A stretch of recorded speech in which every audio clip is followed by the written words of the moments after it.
امام اعظم ابو حنیفہ علیہ رحمہ فرماتے ہیں کوئی شخص کوئی کلمہ بولے اور اس میں 99 احتمال کفر کے ہوں اور ایک احتمال ایمان کا ہو، اور اس نے واضح نہ کیا ہو کہ میری مراد کیا ہے، تو صرف احتمال پایا جا رہا ہو، تو اس کے ایمان والے احتمال کو ترجیح دی جائے گی کہ ہو سکتا ہے اس کا مفہوم یہ ہو، اس کو ضرور کافر کر کے آپ نے مارنا ہے۔ تو یہ جلد باز مفتی جو ہوتے ہیں، بلکہ وہ آج کل اصطلاح چلتی ہے فیس بک کی مفتی اور نابالغ مفتی، فتوے کو بھی کم از کم کوئی پختہ عمر آدمی ہو تو وہ فتویٰ دینا شروع کرے۔ یہ اتنے جو ہے وہ جو فتویٰ دینا شروع کر دیتے ہیں، پھر ان کے فتوے کی مشین گن ایسے چلتی ہے کہ پھر کسی کو معافی نہیں کرتے۔ یہ بھی غلو ہے، یعنی صحیح فتوے کو بھی قبول نہ کرنا یہ بھی غلو ہے۔ اور دوسرا یہ ہے کہ بس تم فتویٰ دینے پہ تلو اور دیکھو نہ کہ وہ کیا کہہ رہا ہے اور ایک دم فتویٰ جڑ دو، تو یہ بھی غلو ہے۔ تو فتویٰ یہ شریعت اسلامیہ کا ضابطہ ہے، مفتی شریعت نے بٹھائے ہوئے ہیں۔ حضور کے زمانے میں اور حضور علیہ السلام کے بعد باقاعدہ صحابہ مسائل بیان کرتے تھے، فتویٰ دیا کرتے تھے، لیکن حضرت صدیق اکبر رضی اللہ تعالیٰ عنہ کا زمانہ آپ دیکھیے، آپ نے 7-8 لوگوں کے علاوہ کسی کو جو ہے وہ اجازت نہیں دی تھی کہ وہ فتویٰ دے۔ اور یہاں کوئی بندہ عرب سے آیا تو وہ جس سے بھی بات کرے نا تو وہ کوئی نہ کوئی مسئلہ بتا دیا جائے۔ ایک ان پڑھ سے بھی کوئی مسئلہ شریعت کا پوچھ لیں تو وہ بھی اس کے بارے میں کوئی نہ کوئی بتا دے گا۔ اور اسی طرح کوئی مرض ہو، وہ آج کل وہ کرونا وائرس چل رہا ہے نا، تو اس کے اتنے علاج آگے ہیں کہ ابھی تک جو دنیا کے ماہرین بیٹھے ہیں سر جوڑ کے، ان کو بھی نہیں پتا جو علاج یہاں موجود ہیں۔ کوئی کہتا ہے پیاز کھاؤ تو ختم ہو جائے گا، کوئی کہتا ہے فلاں چیز کھاؤ تو ختم ہو جائے گا۔ تو وہ کوئی بندہ عرب سے آیا یہاں، تو واپس جب گیا تو کہا کہ آپ وہاں گئے تھے بر صغیر میں، تو وہاں کے لوگوں کے حوال سناؤ، تو اس نے کہا کلو طبیب کلو مفتی، سارے کے سارے ڈاکٹر ہیں اور سارے مفتی ہیں۔ فتویٰ بھی ہر بندہ دیتا ہے اور ہر بندہ جو ہے وہ کوئی نہ کوئی نسخہ بھی بتا دیتا ہے۔ میں ایک دن لڑکوں کو بتا رہا تھا کہ میں شوگر کی وجہ سے، وہ ظاہر ہے یہ ایک ایسا مرض ہے کہ جو ظاہر ضرور ہو جاتا ہے، کہیں چائے ہو تو جی یا اس میں چینی نہ ڈالنا، یہ چیز نہ دینا، تو پتہ چل جاتا ہے شوگر ہے۔ میں نے کہا میرے پاس شوگر کے اتنے نسخے آ گئے ہیں کہ اگر میں چاہوں تو جو ہے وہ اس پر کئی جلدوں میں کتاب لکھی جا سکتی ہے۔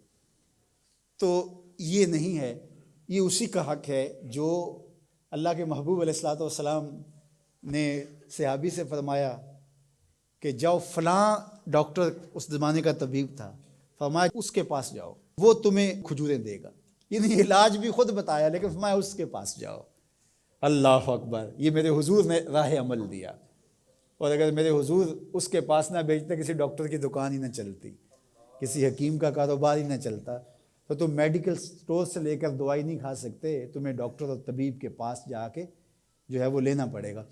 تو یہ فتویٰ بازی اور فتویٰ یہ دو الگ الگ چیزیں ہیں۔ یعنی ایک طبقہ وہ ہے کہ جو اس غلو میں آ جاتا ہے کہ کسی کی زبان سے کوئی بات نکلی نہیں ہے، اس کا مفہوم بھی واضح نہیں ہوتا تو اس پہ فتویٰ دے دیتے ہیں۔ اور دوسرا طبقہ یہ ہے کہ وہ صحیح فتوے کو بھی رد کر دیتے ہیں، یعنی وہ کہتے ہیں چھوڑو جی یہ فتویٰ بازی ہے، یہ وہ فتویٰ بازی کہہ کے شریعت کا کوئی پھر مسئلہ ہی نہیں بتا سکتا، پھر مفتی ہوتا ہے کس لیے ہے؟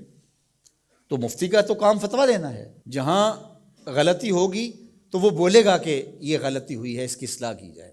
افراط و تفرید کے یہ دو راستے ہیں کہ کچھ لوگوں نے شریعت کو اتنا آسان لے لیا، اتنا سہل لے لیا کہ جو مرضی کرتے رہو، اور وہ کیا کہتے ہیں جی دین میں کوئی جبر نہیں ہے، اور آیت کیا پڑھتے ہیں لا اکراہ فی الدین، دین میں کوئی جبر نہیں، حالانکہ اس کا یہ مفہوم ہی نہیں ہے جو لوگ لے رہے ہیں۔